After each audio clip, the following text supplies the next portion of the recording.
I put out a statement on the 27th of November before the summer initiation season started. And I did that through years of experience. I spent 13 years on a provincial Department of Health portfolio committee where we visited initiation schools and we had to record the deaths of young initiates every single year. And various efforts were initiated, legislation was brought to bear to try and prevent these deaths, but tragically they don't seem to end. And I was really disappointed that our press statement calling for the young men to return home alive or healthy and well, we were saying mababuya bepila, that it wasn't carried extensively in the province, and it's almost as if the powers that be are resigned to the fact that every year we will lose young men. Now, I do want to say in Kanka that there are some regions in this province that go through initiation processes every single year and no young men are lost. And I believe they are the ones that should be the example, where the parents, the initiates themselves, the custodians of the custom of Ulwaluko, the traditional surgeons, the traditional nurses, and the young boys that take food backwards and forwards to the initiates, they all fulfill their responsibility, including state organizations and institutions like the Department of Health and Public Welfare and those kind of things. So our call was simply to say we need to do more, and the fact that we are losing young men every year means that we have not done enough. And tragically, this year was another example. And you know what really worries me in Kanka is that every year we lose young men through botched circumcisions where there are mutilations and people have, amputations of their genitalia. We have people dying of dehydration, especially in the summer initiation season. But all of this has been compounded by the fact that alcohol is allowed to be brought into the boma where the young initiates stay for their period of initiation. And all those sacred customs of making sure that people behave themselves appropriately and that there's proper instruction through the passage and the rite of passage to manhood seems to just be neglected, because recently in the Eastern Cape there was a tragic incident where three family members of initiates were killed and the uncle who was looking after them. And the allegations are that there was alcohol involved. And when I was the mayor in Nelson Mandela Bay, I went to initiation schools and we discovered that people were bringing alcohol with motor cars into the initiation schools and selling alcohol to the initiates. Now, that's not sacred at all, and it means that the sacredness of the custom is slipping. And wherever this is happening, we need to do much more. There needs to be a collaboration of all the role players and stakeholders to prevent this unnecessary loss of life. Let's take it a step further, and also drawing from your 13 years of experience overseeing initiation schools in the province. What instances of neglect and abdication have you observed as a member of the provincial legislature and as mayor? You know, I actually have many more years than just the 13 years. I grew up on a farm, and every single year my friends would go through the initiation and I would go and visit them and spend days on end with them. And what I observed there was that the parents were fully involved, and no boys just went and had themselves initiated without the blessing of their parents and the full involvement of their parents. So that's the first thing. There are many illegal initiation schools where young boys simply go there without the sanction of their parents, and they're the ones that almost always end up in trouble because there's no after initiation care. So that's the very first thing.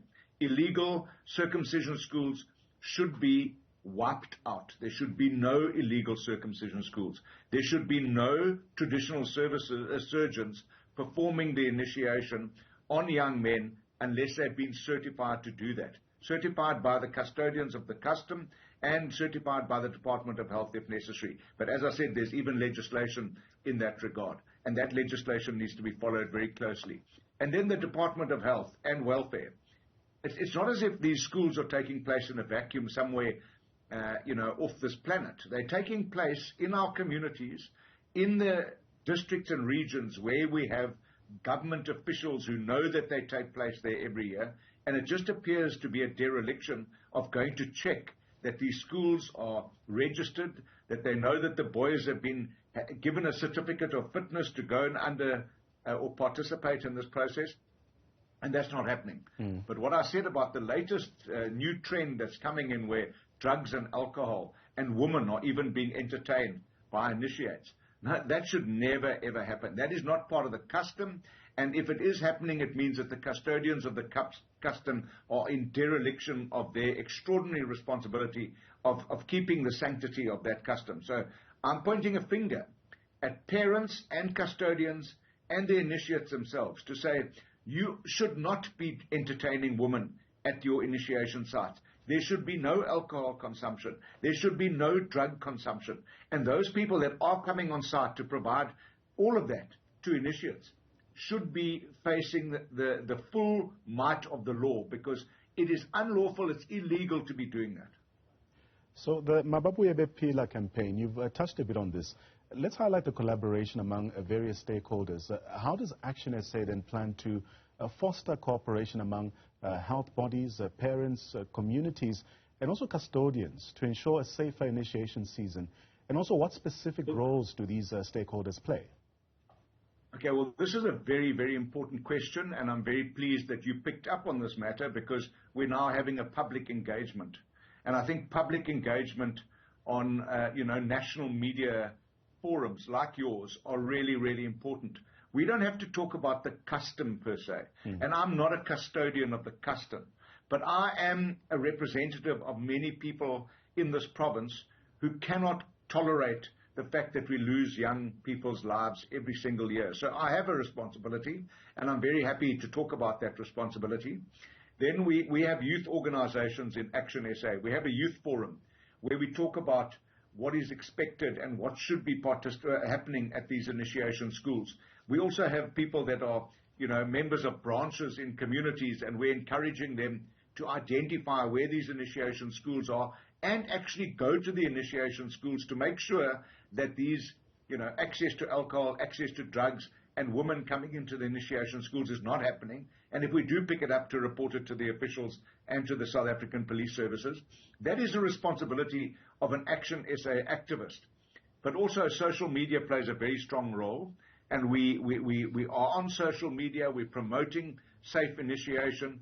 And, as I said, I was really disappointed in the Eastern Cape media that I put out a statement on the 27th of November and pushed hard with a number of the mainstream media to put it out there, and they didn't carry it. It's almost as if people are too nervous to talk about the fact that there's a season approaching and young men can have their lives put at risk by careless behavior, and they don't carry it. So I really am very, very proud of the fact that your station has called me to talk about this. I'm not here to talk about taboo customs. That's not what my intention at all. I respect the initiation process and the custom, but I cannot simply turn a blind eye where young men are dying, and we need to do more. And as I've said, there is legislation which gives the authority to the government institutions, the Department of Health, the Department of Welfare, Social Welfare, the South African police services. They all have a legislated role to play in this process, and they're clearly not doing it because too many people are dying. And as long as they're dying, somebody is in dereliction of their responsibility. As we wrap up our conversation, you've spoken at length about the abuse of alcohol at some of these initiation schools. Let's speak about how to address these concerns about substance abuse during initiation. How does ActionSA then propose to tackle this issue? And what role can local communities play in curbing alcohol and drug consumption at some of these initiation huts? Well, first of all, if the parents are involved, the parents should attend. Somebody nominated by a family member goes to the initiation hut every day to go and see the young initiates to make sure that they've got food and water so that they aren't going to die of dehydration. And they are supposed to take responsibility that if there is alcohol there, or drugs, or women, that should be brought to the attention of the custodians of the cultural practice, and that should be prevented and stopped immediately. If that doesn't happen, then the next step is to take it to the police and to the Department of Department of Health and Social Development. So there are procedures, but there has to be responsibility taken by the family of the initiate himself, the custodians of the practice, the departments of the government and the provincial government departments that are responsible, as well as traditional surgeons, Ingnibi, traditional nurses, Ikangata, and even the young boys that take food and check on the health and well-being of the initiate in Malati, that go there every single day. They should be going to see those young men and making sure that they are going through a healing process and that there's a process of initiation, of moving from boyhood to manhood and taking the responsibility of what that means. Now, consuming alcohol and drugs and fornicating with women at initiation sites is most certainly not part of that passage from boyhood to manhood. Thanks a lot for your time. That was Athol Trollip, the provincial chairperson of ActionSA in the Eastern Cape. And it is quite evident that the challenges surrounding initiation practices require a multifaceted approach, and the Mababuye Bepila not only serves as a rallying call, but also as a commitment to fostering collaboration. That's Athol Trollip giving us some of his observations.